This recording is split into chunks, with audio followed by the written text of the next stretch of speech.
Good afternoon and welcome to the National Press Club. My name is Angela Greiling-Keene. I'm a reporter for Bloomberg News and the 106th president of the National Press Club. We are the world's leading professional organization for journalists, committed to our profession's future through events such as this, while fostering a free press worldwide and right here at home. For more information about the National Press Club, please visit our website at www.press.org. To donate to programs offered to the public through our National Press Club Journalism Institute, please visit press.org/institute. On behalf of our members worldwide, I'd like to welcome our speaker today and those of you in the audience. Our head table includes guests of our speaker as well as working journalists who are club members. If you hear applause in our audience, I'd note that members of the general public are also attending, so it is not necessarily evidence of a lack of journalistic objectivity. I'd also like to welcome our C-SPAN and public radio audiences. You can follow the action today on Twitter using the hashtag NPCLunch. After our guest speech concludes, we'll have a question and answer period. I will ask as many questions as time permits. Now it's time to introduce our head table guests. I'd ask each of you to stand briefly as your name is announced. From your right, Delphine Algond, Reporters Without Borders and Vice Chairwoman of the National Press Club's Freedom of the Press Committee. Natalie de Blasio, Breaking News Reporter for USA Today. Camille El Hassani, Senior Producer for Al Jazeera English. John Donnelly, Senior Writer for Congressional Quarterly Roll Call, Chairman of the Press Club's Freedom of the Press Committee, and a member of the Standing Committee of Correspondence. Marilyn Thompson, Bureau Chief for Reuters' Washington Bureau. Chris Isham, Vice President and Washington Bureau Chief for CBS News. Skipping over the podium, Donna Lindwan-Leger, a reporter with USA Today, Vice Chairwoman of the Speakers Committee here at the Press Club, and a former club president. Skipping over our speaker momentarily, Deborah Silomeo, Executive Vice President for Hager Sharp and the Speakers Committee member who organized today's event. Thank you, Deborah. Marvin Kelb, Founding Director of the Shorenstein Center and a guest scholar at the Brookings Institution. Greta Van Susteren, host of On the Record with Greta Van Susteren on Fox. Marilyn Gewax, Senior Business Editor at NPR, a member of the Press Club's Board of Governors who is the liaison to our Press Freedom Committee. And Kathy Kiley, Managing Editor with the Sunlight Foundation.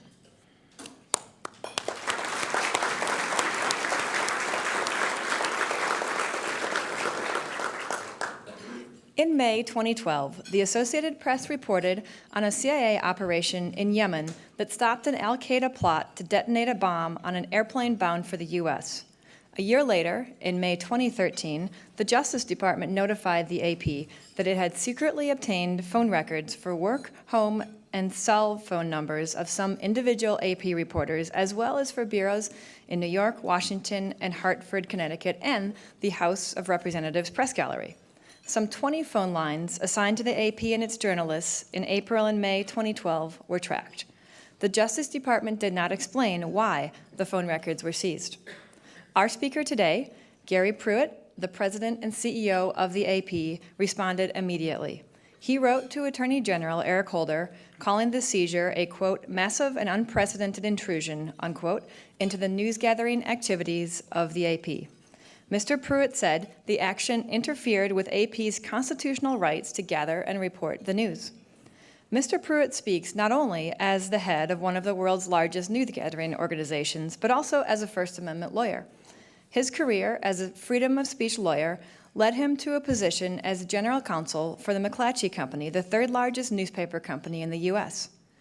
6 years later, he took a leadership position at the Sacramento Bee, became publisher of the Fresno Bee the following year, and by 1994 embarked on a series of corporate leadership positions at McClatchy. He served as McClatchy's CEO from 1996 until he became the head of the AP last year. The AP is a not-for-profit cooperative owned by its member newspapers with about 3,700 employees in more than 300 locations worldwide. More than half the world's population sees news reported by the AP on any given day. When he took the helm at the AP, Mr. Pruitt probably thought his biggest challenge would be the transformation in broadcast, digital, and international markets. Today, his concern is far more fundamental. He says the seizure is having a chilling effect on news gathering itself, and if journalists are restricted in their ability to report the news, people will know only what the government wants them to know. Please join me in giving a warm National Press Club welcome to the CEO of the Associated Press, Mr. Gary Pruitt.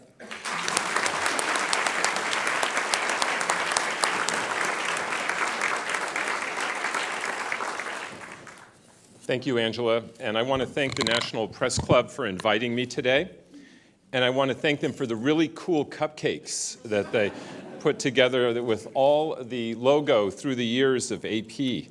I think it's really artfully done and deliciously done. And for those of you who don't want your cupcake, bring it over to the AP table. We'll bring it back to the Washington Bureau, because like any good newsroom, they will devour those cupcakes. So. And I'm sorry for those of you watching online on C-SPAN that you're not going to get those cupcakes. But before coming here today to speak, I thought it would be a good idea to get a sense of how the seizure of AP's phone records by the U.S. Department of Justice was affecting our reporting. And what I learned from our journalists should alarm everyone in this room, and I think should alarm everyone in the country. The actions of the DOJ against AP are already having an impact beyond the specifics of this particular case.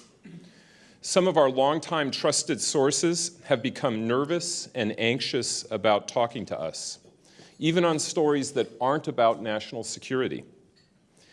And in some cases, government employees that we once checked in with regularly will no longer speak to us by phone, and some are reluctant to meet in person.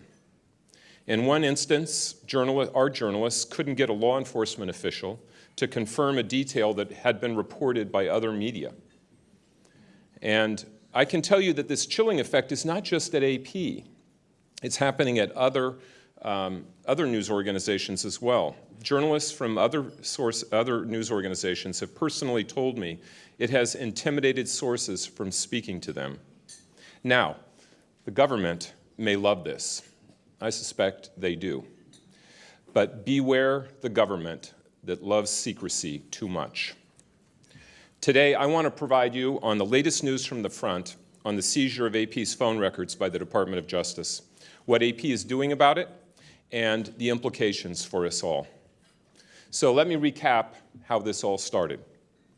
Angela touched on it briefly. So on May 7th of last year, 2012, AP published a story on a foiled plot by an al-Qaeda affiliate in Yemen. Al-Qaeda was planning to use a new and more sophisticated bomb to destroy an airliner headed for the United States. Our story revealed that the CIA had thwarted this attack, and which was intended to coincide with the first anniversary of the killing of Osama bin Laden. Now, that's a real scoop.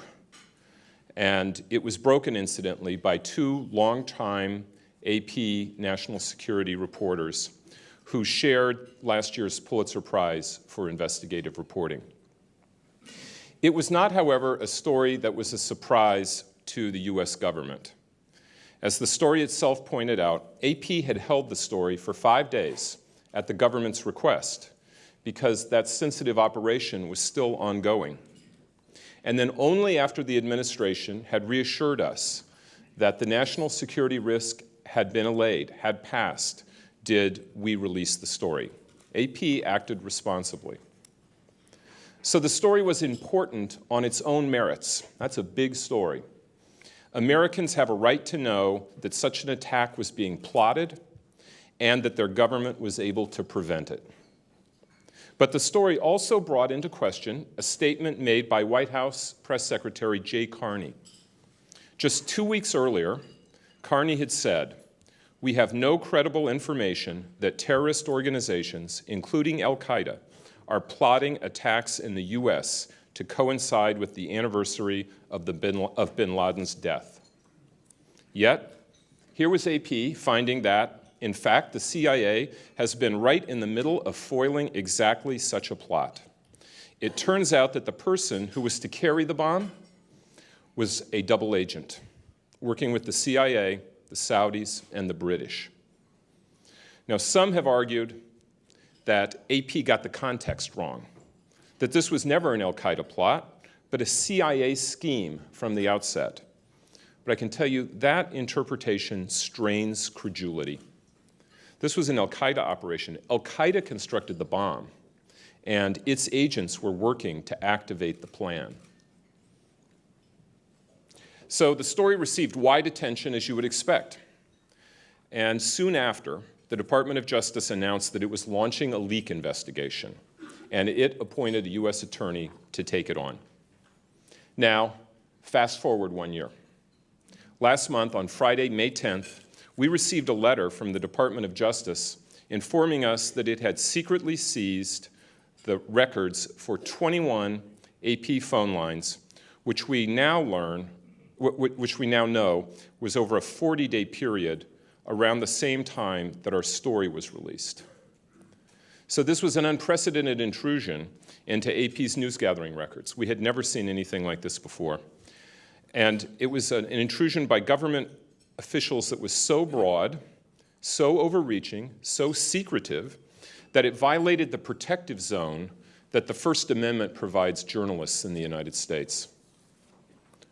We do not dispute that the U.S. government has the right to pursue those who leak classified information. And this administration has prosecuted leakers like no other in the country's history. But the Justice Department has rules about how subpoenas that target the press work. And these rules, they date back to the Watergate era. And they require that any demands of the press be as narrowly drawn as possible. And they also require that news organizations be notified of a subpoena in advance, giving them the time to appeal in courts, unless giving notice would substantially impair the integrity of the investigation. In the sweep up of the AP's phone records, DOJ leadership violated its own rules. First, the subpoena was not focused as narrowly as possible. It was overbroad. The telephone records seized included not only the work and personal numbers of the individual AP journalists, but included general AP numbers in New York, Washington, and Hartford, Connecticut. It also included the main phone number at the U.S. House of Representatives press gallery, and it included ingoing and outgoing calls. And these were not just the phone lines of our investigative team. They were the general office numbers and general switchboard numbers that where more than 100 reporters work, and reporters and editors work. Thousands of phone calls were swept up by this subpoena by our own count. Among the AP phone records taken by the DOJ was a switchboard, with switchboard number of a number of locations. Let me stop there. While they got the switchboard numbers, they also got a broad sweep beyond just active numbers. They got a switchboard number for our DC bureau from more than 6 years ago that we had vacated, that was no longer being used. They subpoenaed a line that belonged to a reporter that worked in Hartford nearly 7 years ago. So we do not regard this as focused in any way or narrowly tailored. The sweep of the records, of course, you're thinking today, that sounds kind of minor compared to what we've now learned the National Security Agency has collected. You know, after all, they've got the entire country's phone records. But this is different. What the DOJ was, they were collecting AP records. They're not collecting up these records just to load them into some database. This was a specific criminal investigation. They have a dedicated team of prosecutors poring over these records to locate a source of AP reporting. And in doing so, they're accessing a broad swath of other news-gathering information that's protected by the First Amendment against precisely this type of intrusion. Now, the second way the Department of Justice violated its own rules was in executing the subpoena without notice to AP, which meant we could not seek judicial review. The DOJ claims the exception applied here, that if they had notified us, it would have substantially impaired their investigation. But you know, how could that be? AP couldn't tamper with these records. We don't even have them in our possession. These records are maintained by phone service providers, by the phone carriers. The DOJ claims that by notifying AP, if they had notified us, it would have tipped off the leaker. But the leaker certainly already knew of this investigation. It was publicly announced. The FBI Director, Robert Mueller, publicly announced this investigation 9 days after our story ran. Furthermore, that kind of reasoning from Justice about tipping off leakers would apply in every single case. The press would therefore never be given notice, never be able to go to courts to have them involved. The exception would effectively swallow the rule. Had DOJ come to us in advance, we could have helped them narrow the scope of the subpoena. And if DOJ and AP didn't agree, then a court could decide which was right. There was never that opportunity. Instead, the DOJ acted as judge, jury, and executioner in private, in secret. The DOJ may well have been acting in good faith. I give them the benefit of the doubt. But I suspect they got so single-mindedly focused on the leak investigation that they overlooked the First Amendment implications of their actions. The DOJ has our records, and they've probably already used them as part of their investigation. So we can't unring that bell, but I'm pleased to tell you that the Justice Department has given us assurances that our phone records have been and will continue to be walled off and protected and used for no other purpose than the leak investigation. And we appreciate those assurances from DOJ. It doesn't excuse what they did, and we want to make sure that it doesn't happen again. President Obama has asked Attorney General Eric Holder for recommendations by July 12th on the Justice Department's regulations in this area. And to that end, Justice has been consulting with a number of news organizations and public interest groups and First Amendment lawyers. Meanwhile, in Congress, there's been renewed support for a federal shield law that could protect reporters from having to reveal their sources. And this would extend to the federal realm laws that already exist in more than 30 states. The White House has expressed support for such legislation. Now, AP believes that the following 5 measures are imperative to give meaning to the rights spelled out in the First Amendment. First, we want the Justice Department to recognize the right of the press to advance notice and a chance to be heard before its records are taken by the government. This would have given AP the chance to point out the many failings of the subpoena. We believe notice was required under the existing regulations. Now, if DOJ sees it differently, then the regulations should be strengthened to remove any doubt. Second, we want judicial oversight. We need to ensure that proper checks and balances are maintained. In the AP phone records case, the Justice Department determined on its own that advance notice could be skipped, with no checks from any other branch of government. Denying constitutional rights by executive fiat is not how this government should work. Third, we want the DOJ's guidelines updated to bring them into the 21st century. The guidelines were created before the internet era. They didn't foresee emails or text messages. The guidelines need to ensure that the protections afforded journalists encompass all forms of communications. Fourth, we want a federal shield law enacted with teeth in it that will protect reporters from such unilateral and secret government action. And fifth, we want the department to institutionalize formally what President Obama and Attorney General Holder have said publicly, that the Justice Department will not prosecute any reporter for doing his or her job. The department should not criminalize or threaten to criminalize journalists for doing their jobs, such as calling them co-conspirators under the Espionage Act, as they did Fox reporter James Rosen. This needs to be part of an established directive, not limited to the current administration. No one in this country should ever be prosecuted for committing journalism. AP has no political dog in this fight. It's not about Democrats or Republicans. Our issue is freedom of the press and the rights instilled in the First Amendment that were created to hold government accountable. If reporters' phone records are now open territory for the government to secretly monitor, then news sources will be intimidated from talking to reporters. Now, the AP is not going to be intimidated, but our sources will be. And non-official news sources are critical to a free press and critical to holding a government accountable. Otherwise, you're just going to hear from the official sources. And then the public will only know what the government wants them to know. And that's hardly what the framers had in mind when they wrote the First Amendment.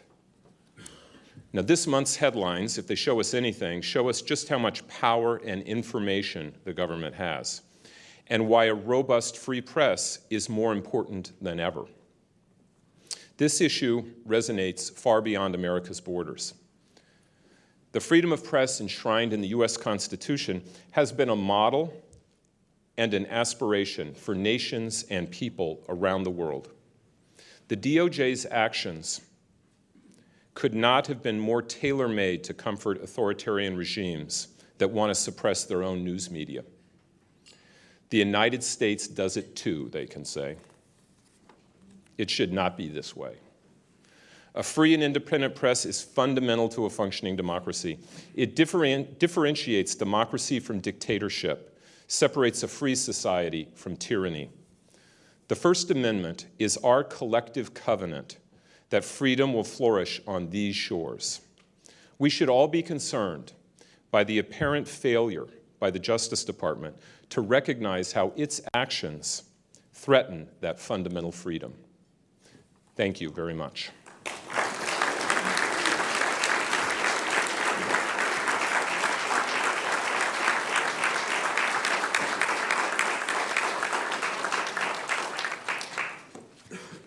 Thank you. Not surprisingly, from an audience of journalists, we have a lot of questions. I suspected.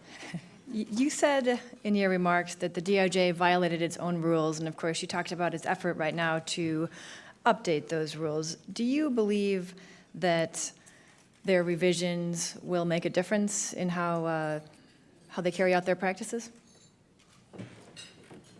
You know, I sure hope they do.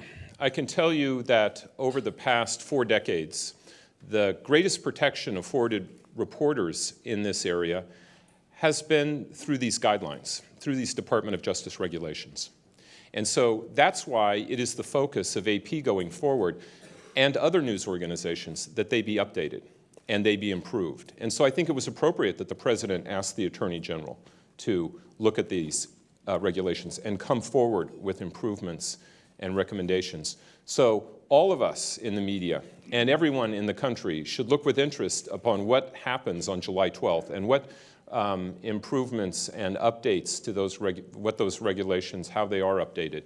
And we're extremely hopeful that they can provide clearer guidance to the Justice Department and increased protection to the media, especially given the strained interpretation that this Justice Department is applying to those rules. What in the rules can guarantee that this won't happen again? Well, we believe that the rules were violated in this case. And the department believes they weren't. And they went ahead in secret and got their way, right? They swept up all the records and told us about them up to 90 days later. And if they can do that, then their perspective will always prevail. We need a check on that. And the check is another branch of government, the courts. And that's why we need the notice so we can negotiate with them. And that's what the rules contemplate. And only under exceptional cases can they go in secret. But under their reasoning, as I said, every case is that exceptional case. We don't want to tip off the leaker. Even in a public investigation, give me a break. And so we want the rules clarified so that they're clear, that the press will get notice, and that DOJ cannot cite that exception to avoid it. And we think that will provide much greater protection. We could have helped them clean up this subpoena, old, vacated, defunct phone numbers. We could have helped in that regard. If they didn't agree, a court could have decided. None of that was able to happen in this case because of their interpretation of the rules. I think they can be improved in a way that will improve this situation going forward for all of us. Do you consider this administration's response to the news media any different from other administrations? No.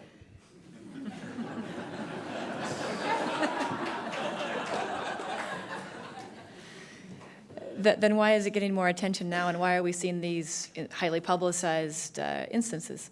Mm-hmm. Well, this administration has been more aggressive in going after leakers than other administrations, and so it has more active leak investigations going on. But this administration came in on a platform of transparency and more access. Unfortunately, like past administrations, it hasn't fully lived up to that promise. At any time, did the federal government threaten any form of retaliation against the AP for advancing the terrorism story in question, either directly or indirectly? Was the question, did the Department of the federal government? Did the government, yeah. No. Nothing like that happened. AP alone got this scoop. It was a very significant news story, and obviously a sensitive news story. And AP went to the administration and talked to them about it. And the administration asked us to hold the story out of national security concerns. And we did. And AP does not want to endanger anyone's life or endanger the national security. And so we always strive to act responsibly, and we did in this case. And only after we had heard from two parts of the government that the national security risk had passed did we run the story. Now, the White House asked us to hold the story one more day, but not for national security reasons. They were going to announce the thwarted plot the next day. And we didn't feel that we should hold the story for that reason. And so we released the story.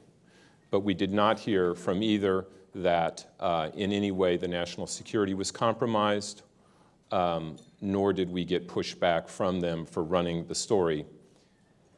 We didn't hear anything until a year later when we found out that our records got swept up as part of the leak investigation. But we didn't hear any pushback from them at that time. If the government didn't state in detail why it didn't want the story published, what did AP think was the reason at the time? I wasn't involved in those conversations, so I can tell you that we did hear that it potentially could jeopardize safety and national security if we went with the story at that time. And that seemed right, and we didn't want to jeopardize that. We didn't want to create those problems, and so we waited. And we waited until we got reassurances that security had passed, the operation was no longer underway, and that then there was no security risk in running the story. So I don't know the details of those particular conversations, but that was the judgment that was made, and it was not criticized by the government or the administration at that time. As I said, they preferred we were to hold it one more day because they were going to announce it. I guess they would have preferred us to wait one more day. We didn't do that, but that had nothing to do with national security. When the AP ran the story, did it have any inkling that the alleged bomber was a double agent? So now we're getting into some details that are sensitive. So AP had a sense that there was a double agent involved here, but did not report that. And in part out of concern that perhaps this could be an issue and could be a safety issue. After AP released the story and it broke, the White House was very aggressive in talking about this story. John Brennan talked to the media. He was head of counterterrorism at the time, before heading up CIA. And he disclosed that the CIA had internal control of the situation. That implication allowed others to draw the conclusion that there was a spy, that there was a double agent, and then it was widely reported by others, and including follow-ups by the AP, that there was indeed a double agent. But AP did not disclose the fact that a double agent was involved in its news story. The fact of internal control only came from the administration and then was reported more widely by other news organizations. If this was really about when the story was published, not whether, why do you think that now, as Attorney General Holder has said, that they consider this now to be one of the most dangerous leaks ever? That's a really good question. And I don't know the answer. I have that same question. Maybe he'll come here and speak and answer that question for you. The invitation is pending. Has AP changed its news gathering methods as a result of the situation with the DOJ? Short answer is no, but we are looking at our contracts very carefully with our phone service providers. We're making sure that we can try to get as much notice as possible of subpoenas, that we have as much knowledge of how we can protect our records. We're looking, of course, at as much encryption and security issues as we can build into our internet and our online activities. We're doing that generally because of hackers. And so we're looking very vigilantly at secrecy, at protecting our news gathering efforts and protecting anonymity of sources and protection of our records. We're probably doing that more than we've ever done before, and that is like an arms race, and that will continue going on forever. I think we are having to deal with sources a little differently who are anxious about having their phone numbers associated with the Associated Press. And I will tell you that that could be going on at your news organization right now today, and you don't know it, but you'll find out 90 days later, potentially. You'll get a nice surprise in the mail like we did. And so that goes on, and so I think that there are fewer non-official sources. I think there's more reluctance on some sources. It may require more personal meetings. But we also know that the Department of Justice could follow reporters and what they're doing on foot as well. So, journalism goes on, but we will do our best to make sure we can protect our sources and still get the stories by every means possible. You talked about looking at the integrity of your service providers. This questioner asks, have you thought about asking your service providers to push back on the government when the company has reason to believe that a request may violate the law? Yes. So the phone service providers, when they get subpoenas like this from the government, they comply, and they're required to comply. And the government also notifies them not to notify us. And so they are not put in a comfortable position. And so the answer to this is not in trying to, and they've got to abide by the government, okay? So the answer to this is not in getting a better contract with Verizon.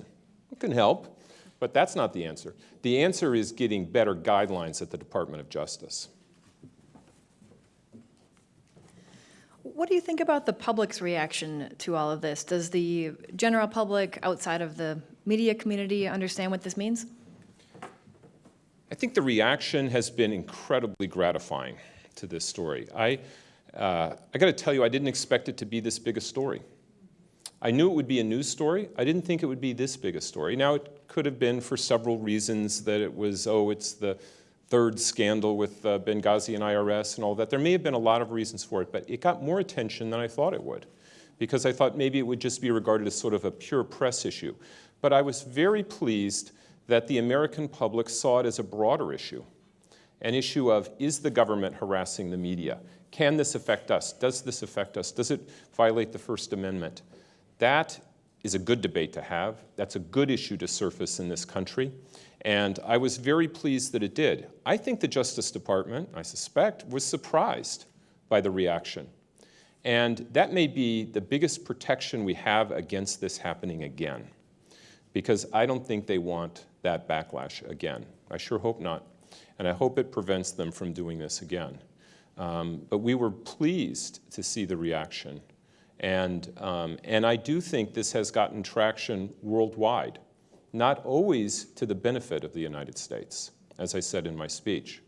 I think some countries around the world were surprised that this could go on in the United States. And the AP is known around the world. This wasn't a local newspaper. God love local newspapers. But the Associated Press is worldwide.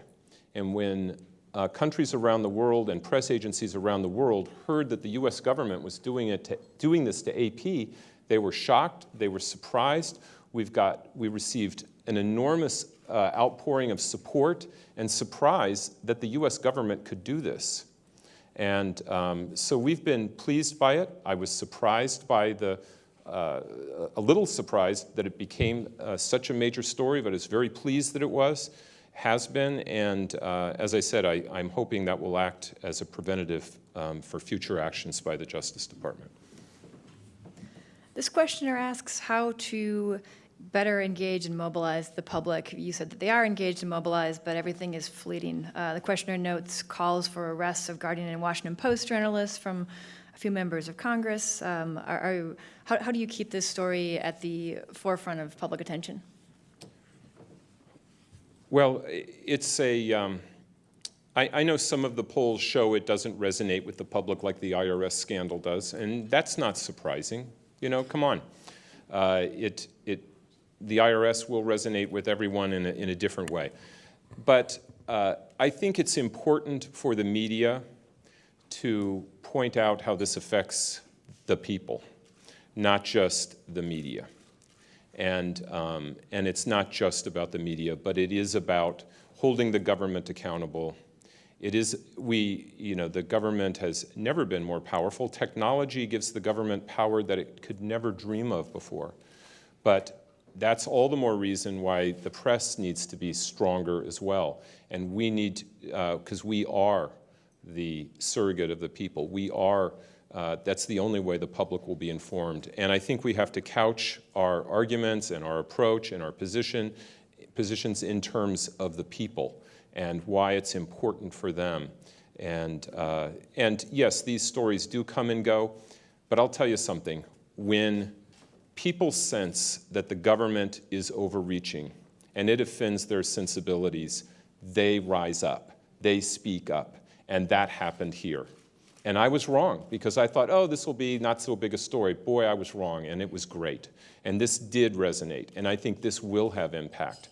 And if this happens again, it will resonate further. So let's hope that the silver lining from this is that we'll get better, updated, and improved guidelines from the Justice Department, that we'll get a shield law, that we'll get a recognition that reporters' activities are not criminalized, and that we will therefore have a freer society. Should reporters be objective, impartial, and neutral when it comes to covering press freedom? The questioner says, as news organizations, should we be doing more to push back against this type of surveillance? AP is a nonprofit news organization. It does not endorse candidates. It doesn't have editorial positions. It doesn't express opinions. What AP does is cover the news straight as objectively as possible, day in and day out. And we will always do that. And we should do that on every topic, including press freedom issues. And if we don't, we will lose credibility. So our stake is clear. Now, on op-ed page, on editorial pages, that's different. And I think that that's a place for opinions and a marketplace of ideas and arguing every which way. The Justice Department deserves their say. They disagree with me. Great, that's okay. We think they're wrong, and we'll state it clearly. And so I think that the media needs to speak up for itself, needs to push for a shield law, needs to push for changes in the regulations, needs to be active in that regard, but should absolutely cover it straight and objectively, and not lose that, because I think that will actually erode our credibility, and it will look self-interested. One good follow-up to train of thought from before. A questioner asks, if the Department of Justice violated so many of its own rules, why did it even bother to tell AP it had done this in the first place? It had to. The law requires them to notify us after they do this. So they can sweep it up secretly, but they can wait up to 90 days before they tell us about it. So we don't know when they captured these phone toll records. We're not sure.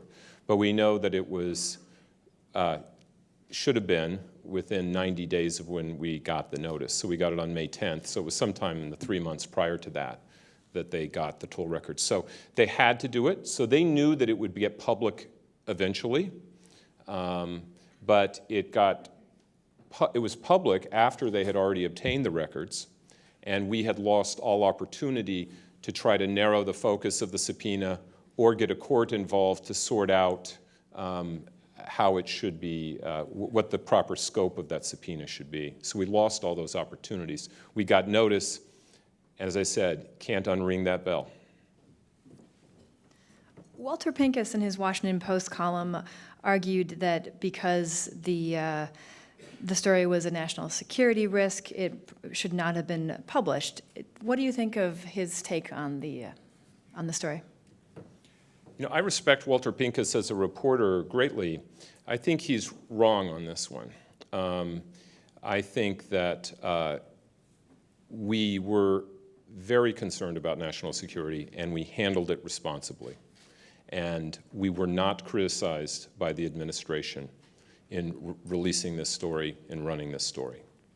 So, do I think that they were happy we got the story? No. Did they criticize us for somehow jeopardizing national security? No.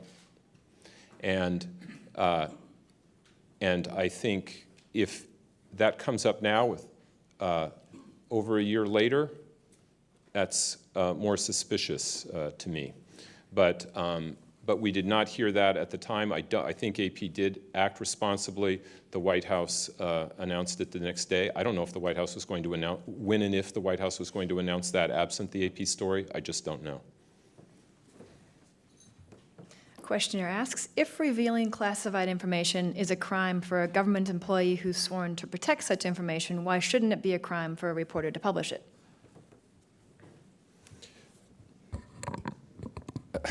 This person has an elusive grasp of the First Amendment.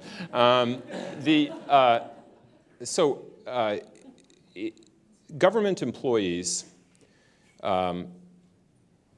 it is a crime, it is a specific crime for government employees to reveal leaked information, classified information.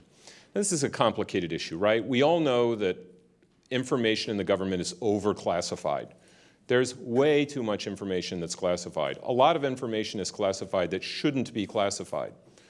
Some information is classified just because it's embarrassing, or they don't want it out. So there's a lot of over-classification that goes on. We all know it. The government acknowledges it.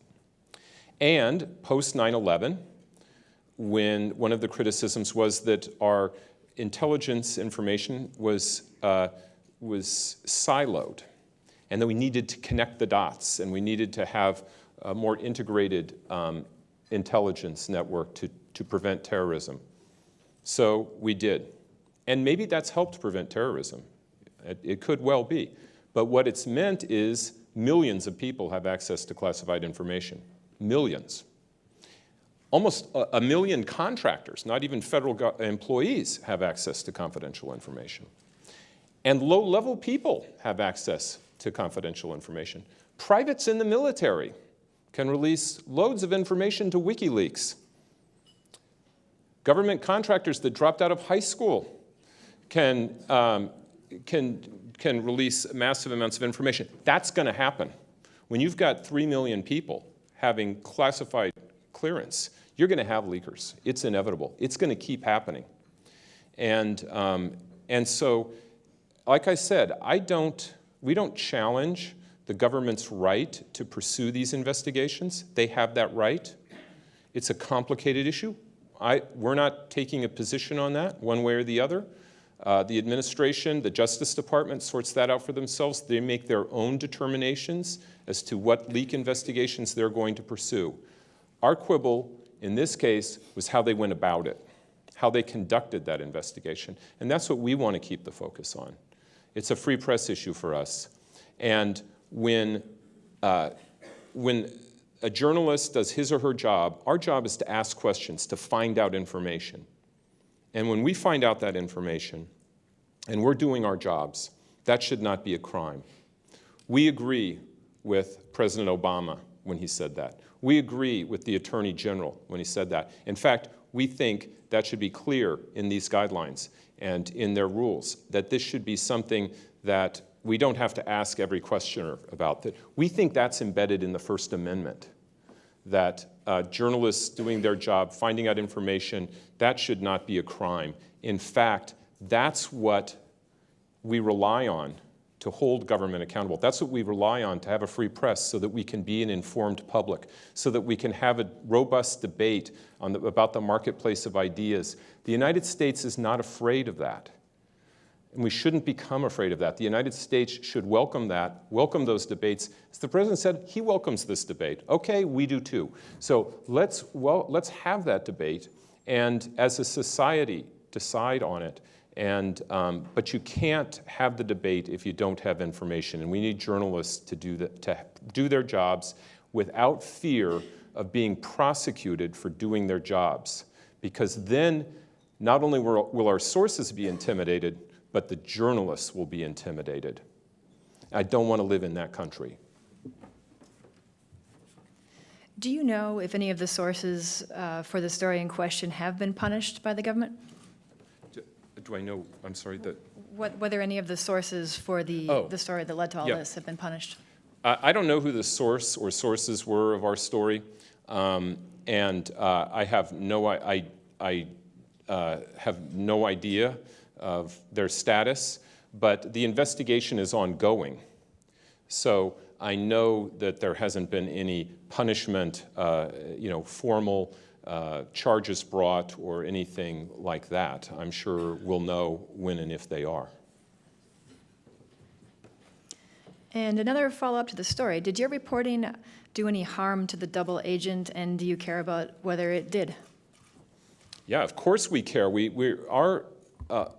don't want our reporting to jeopardize people's security, people's safety, or national security. And we were very careful in this case to make sure we didn't. We didn't publish the story until the administration. Two parts of the government told us that the national security issues had passed, were allayed. Only then did we run the story, release the story, and we did not reveal that the double agent was involved here. And we did not hear from the administration or the intelligence community that there was any risk to the double agent because of our story. And if there had been, I'm sure we would have heard about it. I'm sure they would have told us.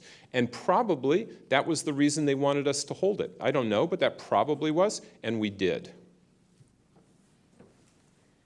You mentioned the similar situation with Mr. Rosen at Fox News. How do you compare what's happened there with what's happened at AP? I think in some ways, I think they're similar. I think in some ways, Ours is worse, and in some ways, that situation is worse. I think ours was broader, it was a broader sweep up of material, as far as I know. Ours was a very broad, overreaching, sweeping gathering of news gathering information in secret. I think what the Justice Department did in the Rosen case was more offensive in the sense that they put in a subpoena for a search warrant that he was a co-conspirator under the Espionage Act. In other words, that he may have been violating the Espionage Act and be a criminal for his actions, which were acting as a journalist. And as I said, we don't think people should be prosecuted for committing journalism. And so I think, and given the degree of what they went after and how they tracked him and where the meetings he had, et cetera, I think there was more searching, a deeper investigation into his particular activities. So in that sense, it was more troubling. So I think there were two different cases, both raise substantial issues. You're pointing to the importance of a free press and investigative journalism and the role of the press. Yet the economics of the news business today are unfortunately going in the other direction, with less money to spend on investigative projects, fewer bureaus, and so forth. What's ahead? Yeah, I think it has become more difficult because the economics of news gathering have become more strained. Traditional media has less resources to devote to important news gathering. That's the reality. But I can tell you that the work remains excellent, and there are still thousands of journalists doing high-quality work throughout the United States, many here in Washington. And so while I think that is a concern, I think it's of greater concern locally, where local newspapers and TV stations and radio stations may have fewer resources available to cover local news, to cover local issues, to have the investigative reporting locally. I think that's the bigger issue than it is nationally. I think there is still a strong, robust reporting going on in the nation's capital, but it is a concern, and I'm hopeful that as traditional media builds its digital revenues, that it can sustain the news gathering and investigative reporting that is so essential to the country. And I'm hopeful about that, and we'll have to see how it goes. But it is something that is a concern as we see resources for news gathering decline. Lots of people would like to know your take on Edward Snowden. Do you consider him a whistleblower, leaker? Where is he on that continuum?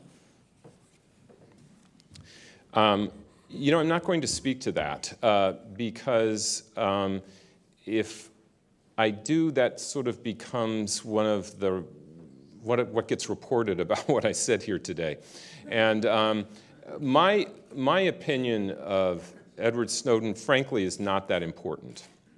I don't regard it as relevant to the topic that I'm speaking today. As I said, our quibble was how this investigation was conducted and trying to avoid it from happening again.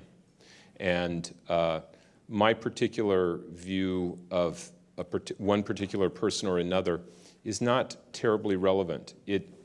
I would say that I would agree with President Obama in that I welcome that debate. I think it could be a healthy debate for the country. But our issue today and the issue for AP, AP's used to covering the news. We're used to covering the biggest news stories in the world. We're not used to being the news story. And so it's not entirely comfortable for us, but we're doing our best to cover it objectively. And it's up to me then to speak and articulate AP's position here and what we think will happen, and I will do that.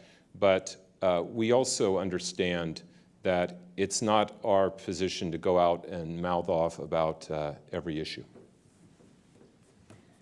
This questioner asks whether you think major media outlets have sufficiently scrutinized the Obama administration's targeting of whistleblowers and whether there's any corollary between that reporting or lack thereof and what we're seeing now with the media. Now, I'm not sure. I think that because of the AP issue and the Fox News issue, there has been greater awareness and more focus on the Obama administration's aggressive stance towards leakers. And I think that that is more well-known, and I think that it has gotten more scrutiny since then.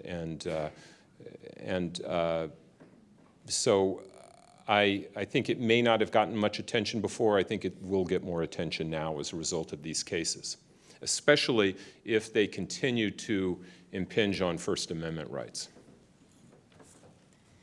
We are almost out of time, but before asking the last question, I have a couple of important housekeeping matters to take care of. First of all, I'd like to remind you of our upcoming luncheon speakers. On July 1st, we have Carly Fiorina, the former CEO of Hewlett-Packard, who currently is chairman of Good 360. And on August 8th, we have Jim Rogers, president and CEO of Duke Energy. Second, I would like to present our guest with the traditional National Press Club coffee mug. Great. Thank you. Thank you. I appreciate it. Thank you very much. And we've had a serious hour here. We're going to end on a more lighthearted note. We are told, our sources tell us, that you like to use rock lyrics in your speeches. You didn't do that today, but we would like to know if you could find some lyrics that would describe what's happened with the AP and DOJ in the last month and a half. Let me think here. Do you have another last question? That's it. Yeah. Gimme shelter.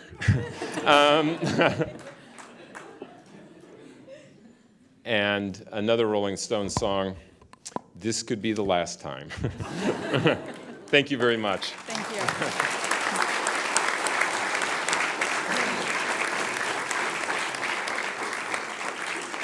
Thank you, Mr. Pruitt. Thank you. Thank you all for coming today. I'd also like to thank the National Press Club staff, including our Journalism Institute and Broadcast Center, for helping organize today's event. Finally, here's a reminder that you can find more information about the Press Club on our website. And if you'd like to get a copy of today's program, you can find it there as well at www.press.org. Thank you. We are adjourned. Yeah.